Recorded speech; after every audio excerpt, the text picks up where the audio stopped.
Administration will be different. It will hold Saudi Arabia accountable. Joe Biden will follow through on his idea of treating Saudi Arabia like a pariah state. That's what everyone was told. Watch for yourself. We were not going to, in fact, sell more weapons to them. We were going to, in fact, make them pay the price and make them, in fact, the pariah that they are. There's very little social redeeming value in the present government in Saudi Arabia. Those are some dramatic and stern remarks. Joe Biden was supposed to usher in an era in American foreign policy not seen before, holding heads of states in the Middle East accountable. Saudi Arabia is a critical partner of Washington.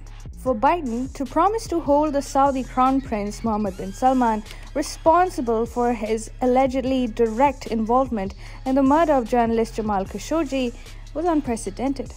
But soon after Biden took office, an initial wave of anti-Saudi rhetoric was quickly subdued and US foreign policy went back to its old ways of giving the Saudis a free pass for everything.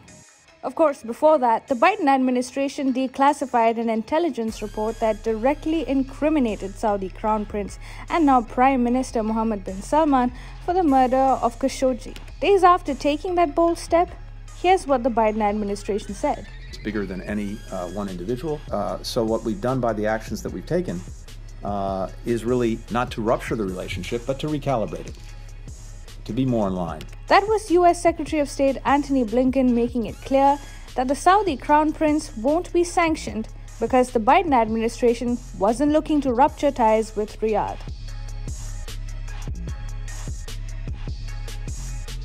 The Biden administration has walked back on the tough rhetoric that it initially tried to play against Saudi Arabia. That's been pretty clear to everyone for quite some time.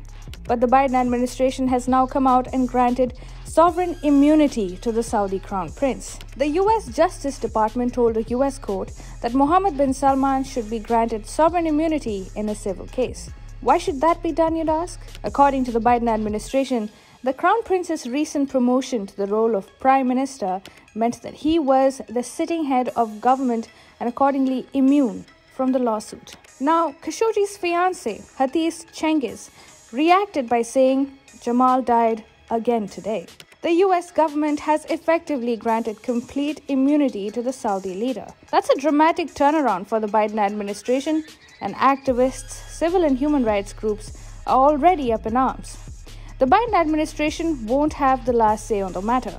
Now it is up to the judge hearing the civil case to decide whether the sovereign immunity is to be applied or not. It most probably will be allowed.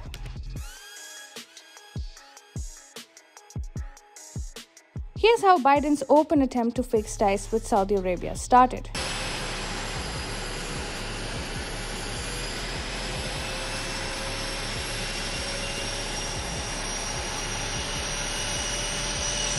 That's Joe Biden landing at the Jeddah airport in Saudi Arabia.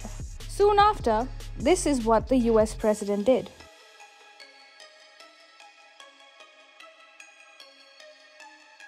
Joe Biden visited Saudi Arabia earlier this year to convince MBS to help him out.